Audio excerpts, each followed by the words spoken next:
request His Excellency to kindly give his special address.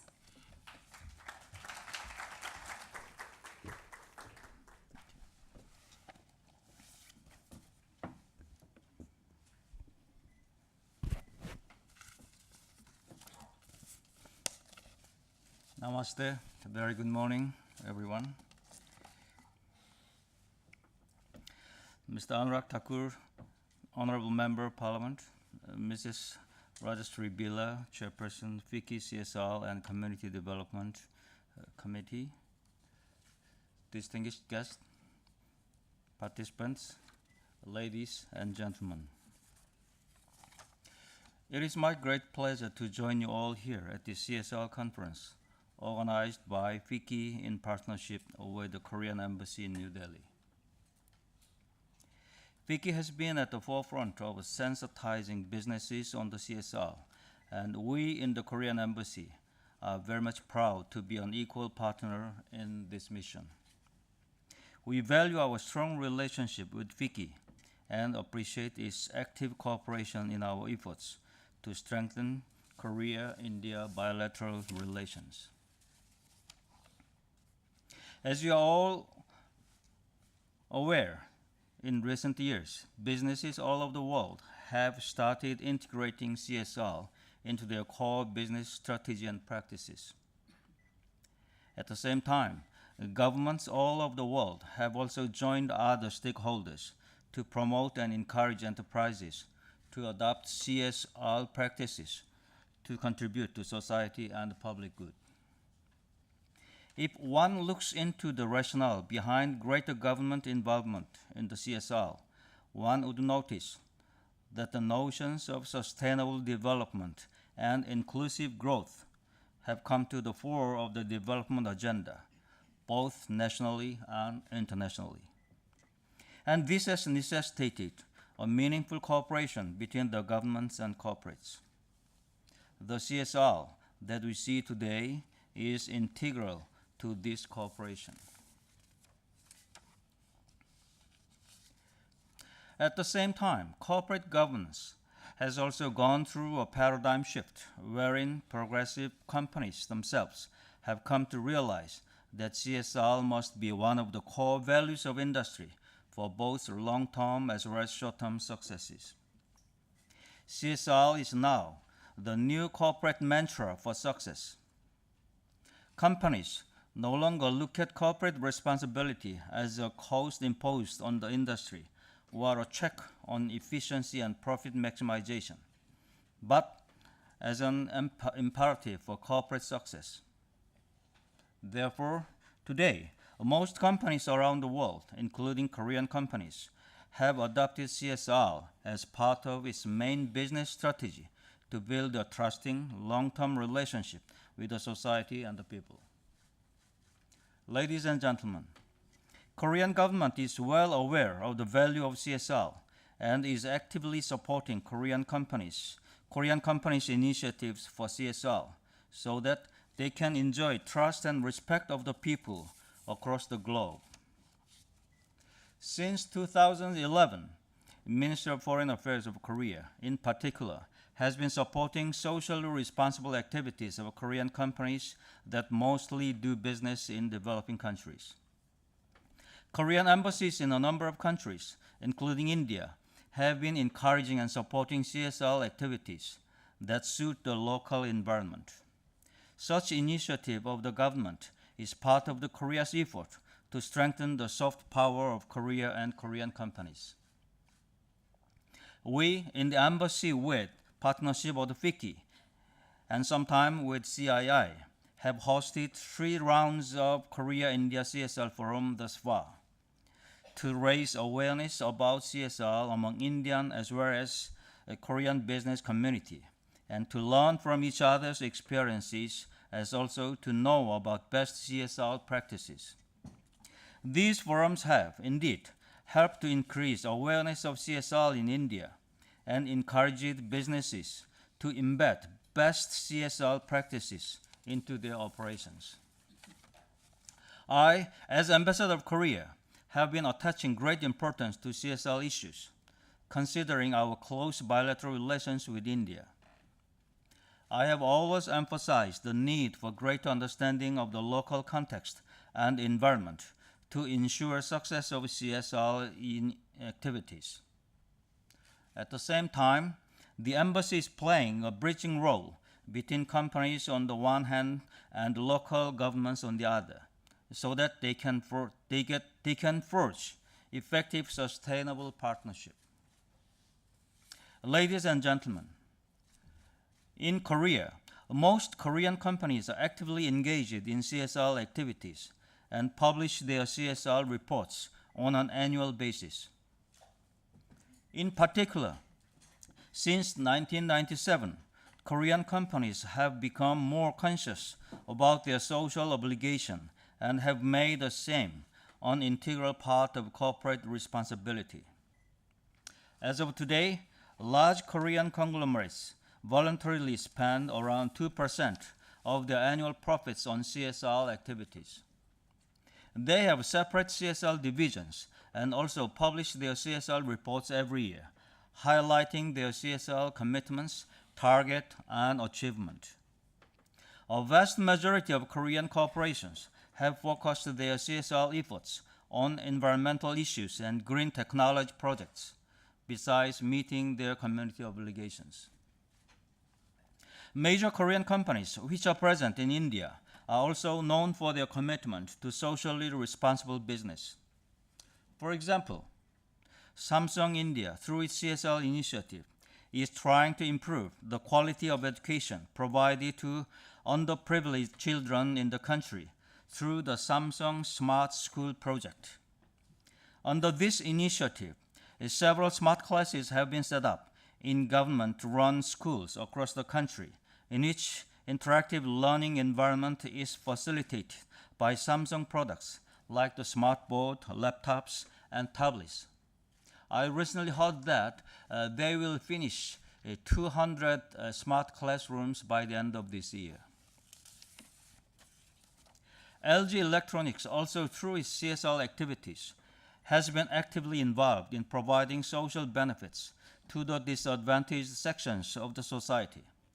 The company has partnered with NGOs for their welfare and uplift of underprivileged street and slum children and older people by providing them services like education, healthcare, shelter, vocational training, and other rehabilitation benefits. Similarly, Hyundai Motor India Limited, through its commendable CSR activities in the areas of healthcare, education, and vocational training, environment, road safety, etc., is trying to make a difference in the lives of the Indian people. Just as Korean companies, several Indian companies are also CSR sensitive, and their CSR projects are benefiting millions of people. I'm pleased to note that a positive change has taken place in the CSR policy environment in India with the enactment of Companies Act 2013 and CSR rules framed thereunder. The new law makes it mandatory for high net worth Indian companies and foreign companies operating in India to spend 2% of their average net profit for the past 3 years on fulfilling their corporate social responsibilities. The law that came into effect from this April, I'm sure, will help further strengthen CSR programs of the companies in India. According to industry estimates, around 8,000 companies in India will fall into the ambit of the CSR provisions, and this would translate into an estimated CSR spend of $1.95 billion to $2.44 billion US annually. With higher economic growth and increase in companies' profits, this spending will further grow up. We can imagine how much of social and economic development this spending can generate every year. Not surprisingly, Prime Minister Narendra Modi has called for the corporates to contribute from the CSR fund to several of government's priority agenda. I'm pleased to note that Prime Minister Modi's appeal to corporate India has been met with remarkable responses. The CSR has the potential to change the face of social sector development in India. Taking this opportunity, I'd like to call upon all our companies to align CSR in their business strategy and contribute towards sustainable and inclusive development in India. Korea-India relations are in upswing, with frequent exchange of high-level visits, expanding trade and investment relations, and ever-growing cultural ties. We expect the Korean companies to assume much greater role in the future growth of our bilateral ties. Korean companies are keen to expand their business presence in India as the country under the dynamic leadership of Prime Minister Modi is redefining the economic policy environment. I visualize that in the years to come, Korean companies will be the key driver of Korea-India economic relations. And if these companies have the best CSR practices, it will help build trusting and enduring relations with the people of India, which in return will further strengthen our bilateral relations. I'm certain that CSR will constitute an important part of the further development of our bilateral relations. With these words, I once again thank FICCI for providing a platform to discuss this highly relevant topic. I do hope over the course of this day, the participants will deliberate on CSR-related issues and challenges and how the benefits of responsible CSR practices could accrue to all the stakeholders, the companies, the people, and of course, the bilateral relations between Korea and India. I wish the deliberation today all success. Thank you very much. Dhanyawad.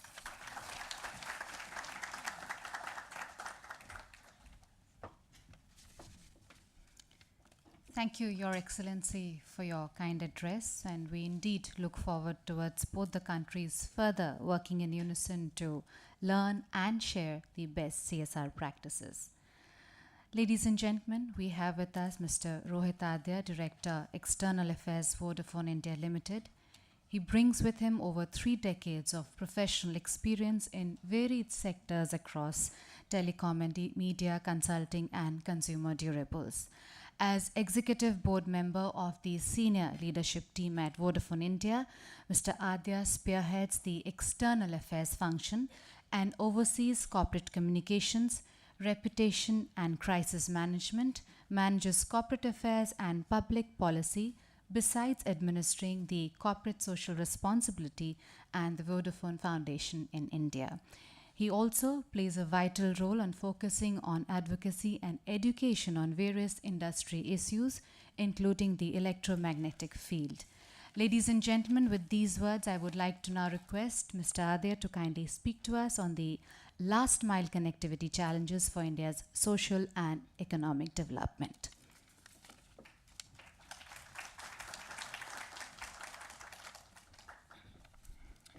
Good morning, Honorable Member of Parliament, Mr. Thakur, Chairperson FICCI CSR Committee, Mrs. Birla, Honorable Ambassador, Republic of Korea, and my fellow panelists, ladies and gentlemen. It's my pleasure to be here at this prestigious FICCI event on the Conference of Mobilizing Impact through CSR. Starting with the Prime Minister's vision and his intent to create a digital India, and coming from the telecom industry, I will share my thoughts on how mobile telephony can connect, communicate, and empower India. I will briefly cover on 5 areas: mobile technology in India and its impact, digital divide between rural and urban India, the opportunity and the challenges in this area, the government's vision, and how Vodafone is traversing this journey in its initiatives and our commitment to the objective. In the last decade, mobile telephony has truly transformed the way people engage and interact. It has truly changed the livelihoods, the quality of life globally. With over 900 million mobile telephony subscribers in India, which is one of the largest and the fastest growing telecom markets in the world, second after China, there has been a key driver to comprehensive economic growth and social development. Let's look beyond the quantitative impact. The feeling of being constantly engaged and being empowered is the situation which is giving the ability to the consumers to do several things at the mere click as per his own convenience. The power to share and exchange information two-way, which makes the power of mobile truly astounding. The seamless connectivity and ease of availability have made mobile services the engine for accelerating inclusion and propagating of information across all sectors. And so, the developmental sector has too significantly benefited from the advances in both the mobile reach and in the technology, be it in the areas of education, empowerment, agriculture, health, financial inclusion, rural outreach, and the progress as enabled by mobile is unparalleled.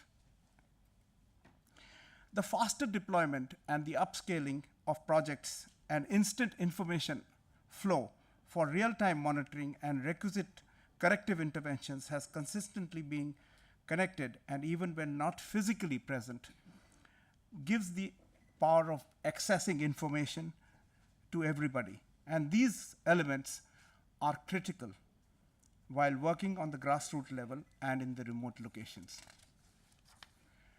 Today in India, we have approximately 73% of our population living in 6.4 lakh villages.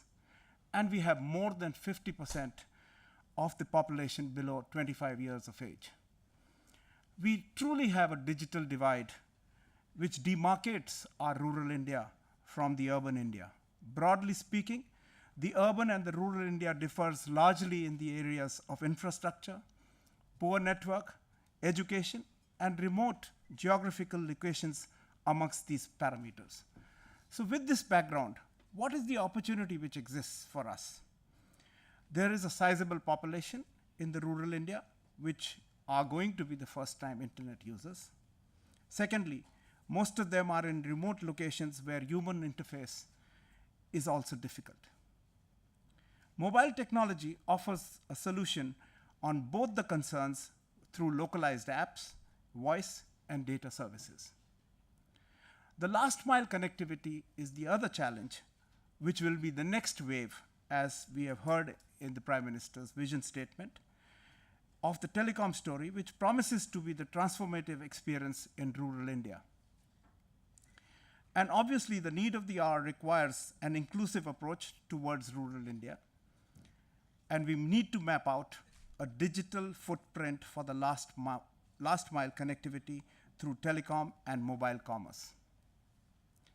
Telecom in India is also the lowest price in the world, and it fits the rural urbanization theme, and hence is ripe for further penetration and adoption. Communication is slated to be the fastest growing consumption category in India, including rural, as per McKinsey's latest report. And most of the rural India is likely to have the first experience of internet on mobiles. Today, 41% of internet access in India is estimated to be through the mobile internet. Now, the challenges which come are also a few. And the biggest challenge is what we face is the adequacy of the spectrum for the telecom operators. And it is very key for efficiently to serve the demand of the customers. The proliferation of smartphones, increasing consumption of data, and the need of more bandwidth for giving these experiences acute.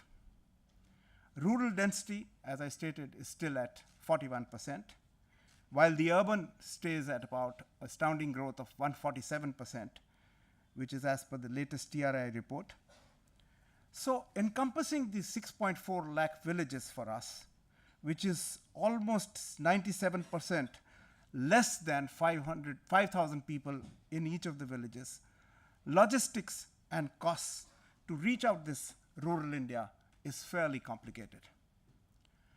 So the cost of network in the low density and large geographies in terms of reaching out through CapEx and operational issues is a matter of concern. The cost of distribution and servicing to follow up on network coverage is another. And also, from the business point of view, the ARPUs in the rural market are 30 to 40% lower than what from the urban markets. So the only way for the rural network and the connectivity, which needs to work by reducing the infrastructure, CapEx and the OpEx costs drastically, is a job for the tower companies in India to collaborate and share infrastructure and to reduce costs of outreach and probably look at innovative areas of bringing solar technology to be alternative of diesel fuel. And in order to reach these critical mass, the government should invite public-private partnership options. Incentives should be given to the public and private players for improving infrastructure and extending the fiber network reach. From the government's vision, Digital India, a program to transform India into a digitally empowered society and knowledge economy, is a big step in this direction. The program weaves together a large number of ideas and thoughts in a single comprehensive vision, so that each of them as a part of a larger goal and each individual element stands on its own, but is also a part of the larger picture. The weaving together makes the mission transformative in totality. It will pull together many existing schemes which would be restructured and refocused and implemented in a synchronized manner.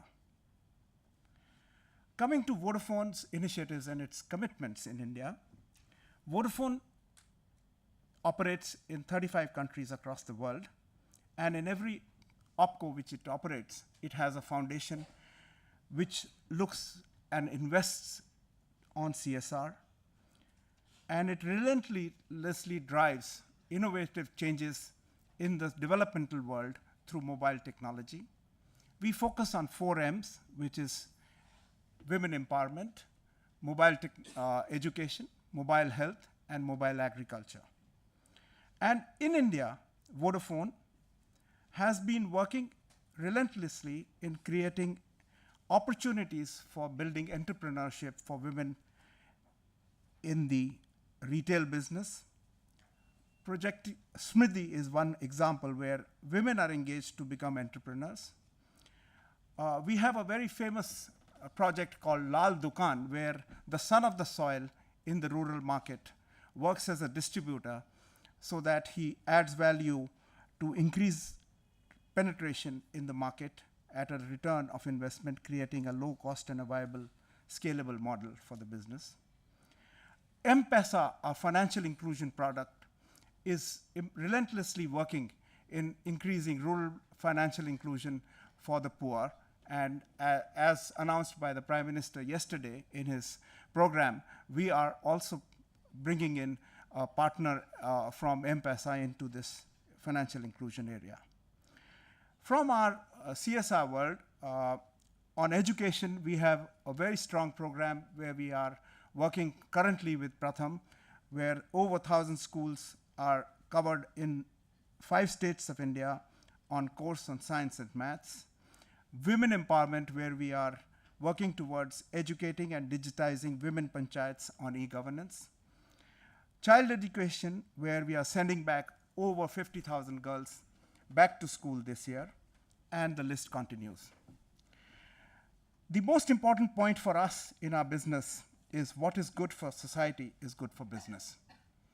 And in Vodafone, is a continuous, unending journey pivoted on that belief. By remaining true to this core and in thought and action, we will continue to create value for all our stakeholders and for ourselves in playing our due role in the nation building of a digitally connected India. Thank you.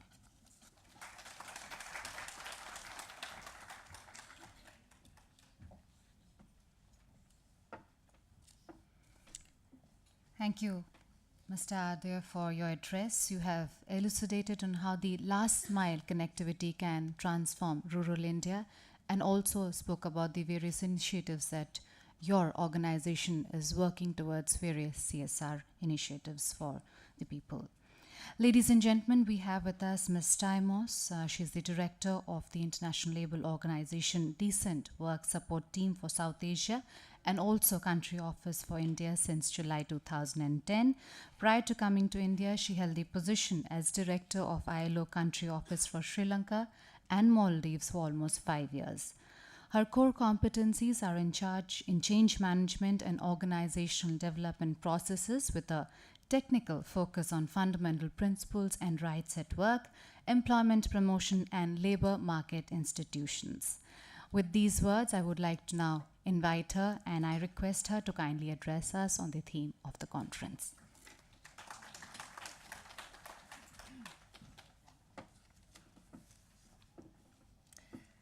Thank you, and good morning, Honorable Member of Parliament, Mr. Thakur, Ms. Birla, the Chairperson of FICCI CSR and Community Development Committee, Honorable Ambassador of the Republic of Korea, Mr. Adya from Vodafone, and Ms. Jyotivich. Ladies and gentlemen, namaskar. Let me begin by commending FICCI for yet another important event with which the ILO is honored to be associated. Now, with the new act, the Indian Companies Act from 2013, which came into effect on the 1st of April this year, as you all know, companies here in India are busy trying to put structures and processes into place to be able to comply with the obligations under the Act. From an ILO perspective, the social responsibilities of businesses and their contribution to the decent work agenda is and has always been a central part of the ILO's efforts to promote economic and social progress.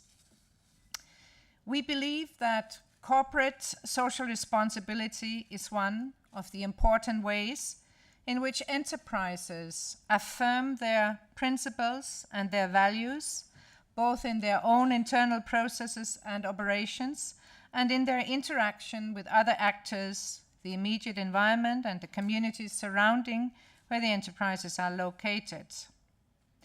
Now, with the spread of globalization, CSR became important around the world, as you know. CSR attracted the attention of the media. Consumer organizations increasingly demanded information on production conditions and routes to market. And NGOs and trade unions approached companies with requests and demands regarding their commitment to society. And suppliers were and are increasingly being met with CSR engagement from their corporate customers. Lately, as we have now seen in India, governments have also discovered CSR as an area for policy making. Companies have risen to the challenge of meeting the requirements of stakeholders, whether corporate customers, consumers, or the communities, understanding how critical this is in relation to company reputation and brand protection, as well as fulfilling their desire to contribute in an ethical manner to the development of the country. While enterprises also increasingly are reflecting the principles that underpin human rights, international labor standards, environmental protection, and transparency in their CSR policies, the ILO considers CSR a voluntary initiative, notwithstanding that a number of countries are taking it a step further and making CSR mandatory. The ILO's global CSR program is embodied in a policy instrument, namely the Tripartite Declaration of Principles Concerning the Multinational Enterprises and Social Policy. It's also known as the MNE Declaration. It is the ILO's international guide on enterprises and their interaction with labor and social policy issues. It's a voluntary instrument to promote good practice by enterprises, and it's a practical instrument founded on ILO labor standards, which reflect good practice accepted internationally by employers, workers,